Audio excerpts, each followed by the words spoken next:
Elimination by cross multiplication method. आज हम देखेंगे कि एलिमिनेशन जो है वो क्रॉस मल्टीप्लिकेशन मेथड से किस तरह से हो सकती है। क्रॉस मल्टीप्लिकेशन मेथड क्या है, अक्सर स्टूडेंट इस पे कंफ्यूज रहते हैं, यानी उनका ये प्रॉब्लम रहता है कि क्रॉस मल्टीप्लिकेशन मेथड क्या है, किस तरह से हम जो क्वाड्रेटिक इक्वेशंस को क्रॉस मल्टीप्लिकेशन से सॉल्व कर लेते हैं। तो आज मैं ज़रा इसको क्लियर करना चाहता हूँ। देखें जी, हमारे पास फर्ज करें दो क्वाड्रेटिक इक्वेशंस हैं, जैसे a1 into x square plus b1 into x plus c1 equal to 0। ये हमारे पास जी पहली क्वाड्रेटिक इक्वेशन है जो कि एक्स वेरिएबल की शेप में लिखी हुई है। इस तरह सेकंड जो क्वाड्रेटिक इक्वेशन है वो है जी a2 into x square plus b2 into x plus c2 equal to 0। अब ये दो हमारे पास क्वाड्रेटिक इक्वेशंस हैं और हम इनका जो है सोल्यूशन फाइंड आउट करने जा रहे हैं with the help of cross multiplication method. आप इसमें यानी यहाँ पर मैं आपको एक बात बताता चलूँ कि आप जब लीनियर इक्वेशन को सॉल्व करते तो उसके मैंने आपको तीन तरीके बताए थे, जिसमें एक तरीका इक्वेटिंग द कोफिशिएंट मेथड भी था। ठीक है, अगर आप इन दो क्वाड्रेटिक इक्वेशंस को with the help of equating the coefficient method solve करते तो रिजल्ट हमारे पास आता है वो कुछ इस तरह से है कि इसमें एक्स स्क्वेयर ओवर, यानी जो रिजल्ट हमारे पास आता है वो पहले मैं आपको बताना चाह रहा हूँ क्योंकि उसकी बेस पर ही हम आगे क्रॉस मल्टीप्लिकेशन मेथड को समझ पाएंगे। तो वो कुछ रिजल्ट इस तरह से आएगा कि a x square divided by b1 into c2 minus b2 c1 is equal to x divided by a2 c1 minus a1 c2, ठीक है, is equal to 1 over a1 b2 minus a2 b1। अब ये जो result आया है ये basically ये आप, जैसे मैंने आपको बताया कि आप जब इसको इक्वेटिंग द कोफिशिएंट मेथड जो इक्वेट करेंगे तो आप देखेंगे कि ये रिजल्ट आपके पास आ जाता है।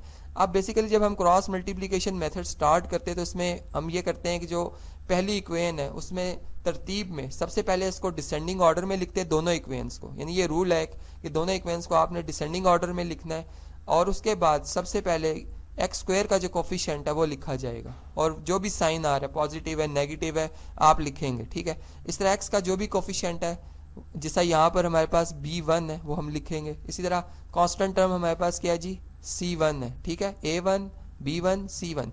अब आपने क्या करना है, इसी तरतीब में अब इनको रिपीट करना है, यानी c1 के बाद आप दोबारा a1 लिखेंगे, फिर इसके बाद b1 लिखेंगे और लास्ट में आप c1 लिख देंगे। ठीक है, अब आप जिस तरह से आपने इक्वेशन नंबर 1 के कोफिशिएंट्स लिखे हैं इसी तरह इक्वेशन नंबर 2 के कोफिशिएंट्स लिखेंगे आप। ठीक है, और सबसे पहले चूंकि इसमें एक्स स्क्वायर आ रही है टर्म तो इसका जो कोफिशिएंट है a2 वो आप लिखेंगे।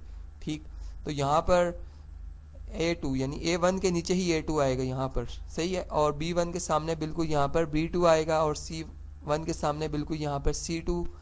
इसी तरह अब इनको रिपीट किया जाएगा a2 b2 एंड c2। अब बेसिकली अगर ऊपर जो मैंने रिजल्ट लिखा है अगर आप इसको समझें तो एक्स स्क्वायर जो डिवाइड हो रहा है वो b1 c2 से हो रहा है, यानी यहाँ से भी आप देख सकते हैं कि b1 c2 यानी b1 का और c2 का आपस का प्रोडक्ट आएगा और फिर then difference of b2 c1। तो यहाँ पर मैं एरोज जो है वो शो कर रहा हूँ इस तरह से कि जो आपको ब्लू कलर में एरो नज़र आएगा ये रिप्रेजेंट करेगा कि इनके प्रोडक्ट के साइन चेंज नहीं होंगे। ठीक है, और जबकि जो ग्रीन कलर में आपको एरो नज़र आ रहा है जो अपवर्ड डायरेक्शन में, इसमें साइन चेंज करने हैं आपने। ठीक है, इस तरह से जब आप x को अगर आप देखें तो x को जो डिवाइड कर रहा है, जो भी नंबर डिवाइड कर रहा है वो किस तरह से बना है, उसकी फॉर्मेशन कुछ इस तरह से है कि इसमें हम इस तरह से लिखेंगे। चलें जी, कलर चेंज करते हैं यहाँ पर। तो हमारे पास जो रिजल्ट आ रहा है कुछ इस तरह से होगा कि c1 यानी यहाँ पे देखें a2 इंटू c1 लिखा हुआ है तो वो c1 इंटू a2 यानी एक ही बात है। और इसी तरह से अगर हम देखें तो डिफरेंस जो हम ले रहे हैं a1 c2 का ले रहे हैं, यानी a1 और c2 का इस तरह से हम इनका प्रोडक्ट लेंगे। ठीक है, और इसी तरह से अब लास्ट अगर आप देखें तो कांस्टेंट जो है 1 जो डिवाइड हो रहा है वो हो रहा है जी a1 इंटू b2 से, तो a1 को हम b2 से मल्टीप्लाई करेंगे। ठीक है, और डिफरेंस ऑफ b1 a2 आ रहा है तो हम इधर b1 और a2 का आपस में जो इनका प्रोडक्ट आएगा वो लिखेंगे।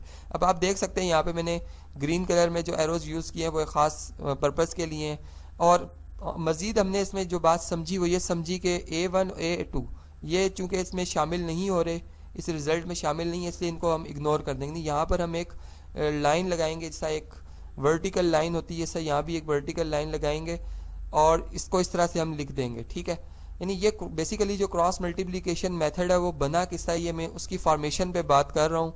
और अब आप इसको समझ सकते हैं कि अगर आप इसी रिजल्ट को अगर आप वापस यानी रिवर्स में जाएं तो आप ये इन दो इक्वेशंस के बाद जब आप इनके कोफिशिएंट्स को इन तरतीब में लिखने के बाद उनको मल्टीप्लाई करने के बाद लिखेंगे तो आपके पास ये रिजल्ट आएगा कि एक्स स्क्वायर बराबर होगा b1c2 माइनस b2c1 के, इक्वल टू एक्स बराबर होगा a2c1 माइनस a1c2 के, और यही रिजल्ट बराबर होगा 1/a1b2 माइनस a2b1 के। तो बेसिकली ये था आज का टॉपिक जिसमें हमने देखना था कि ये क्रॉस मल्टीप्लिकेशन में हम कोफिशिएंट्स को इस तरतीब में ही क्यों मल्टीप्लाई करते हैं, और फिर एक्स स्क्वायर को ये जो फर्स्ट प्रोडक्ट आ रहा होता है सब b1c2 का और b2c1 का, इससे ही क्यों डिवाइड करते हैं। तो ये रीज़न बताना था जो कि हमने देखा कि इसमें क्या रीज़न है।